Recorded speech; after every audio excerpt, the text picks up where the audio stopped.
Friends, welcome back to popcorn சமையல். இந்த lockdown பீரியடில் அதிக பால் செலவில்லாமல் அரை கப் பால், ஒரு சின்ன உருளைக்கிழங்கு சேர்த்து சூப்பரான குல்ஃபி எப்படி செய்யறதுன்னு பார்க்கலாம் வாங்க. 6-7 பாதாம், 6-7 முந்திரி, உங்ககிட்ட பிஸ்தா பருப்பு இருந்ததுன்னா நீங்கள் சேர்த்துக்கலாம். ஒரு 4 ஏலக்காய், 1/4 கப் அளவுக்கு சர்க்கரை சேர்த்து நம்ம அரைச்சிக்கலாம். இந்த பருப்பு சர்க்கரை எல்லாமே நல்லா கிரைண்ட் ஆயிடுச்சு. நான் இன்னைக்கு இந்த சைஸ் அளவுக்கு உருளைக்கிழங்க வேக வச்சு எடுத்திருக்கேன். இதை அரைச்சிக்கலாம்.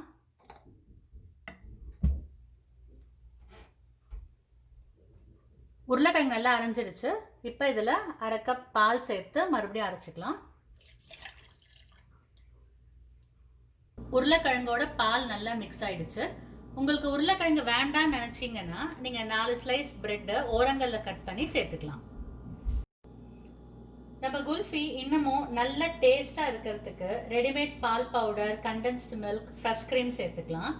அப்படி இல்லைன்னா நம்ம டெய்லி பால் காய்ச்சும் போது பால் ஆடைகளை சேகரித்து இதில் சேர்த்துக்கலாம். பாருங்கள், நான் 2 நாளாக பால் ஆடையை எடுத்து இந்த மாதிரி சேர்த்து வச்சுருக்கேன். இதை சேர்த்துக்கலாம்.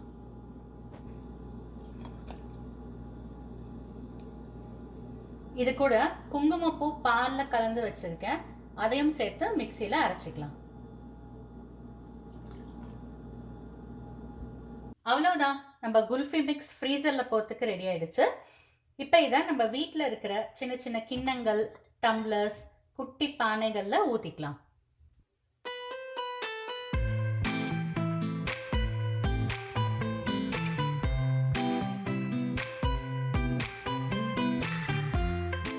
இப்போ இதை கவர் பண்ணி நம்ம ஃப்ரீசரில் 8 hours வச்சிடலாம்.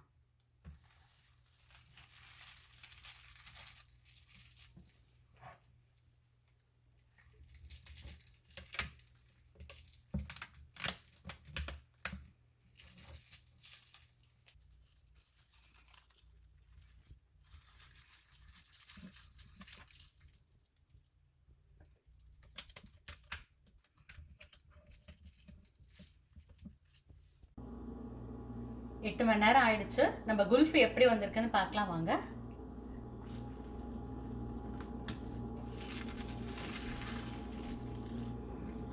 சடாங், நம்ம குல்ஃபி சூப்பரா வந்திருக்கு.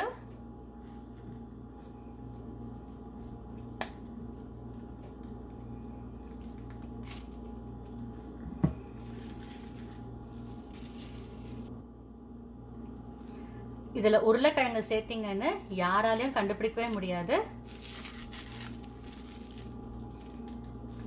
சூப்பரான குல்ஃபி ரெடி. இந்த குல்ஃபி மேலே கொஞ்சமாக நட்ஸ் சேர்த்து குழந்தைங்களுக்கு சர்வ் பண்ணலாம்.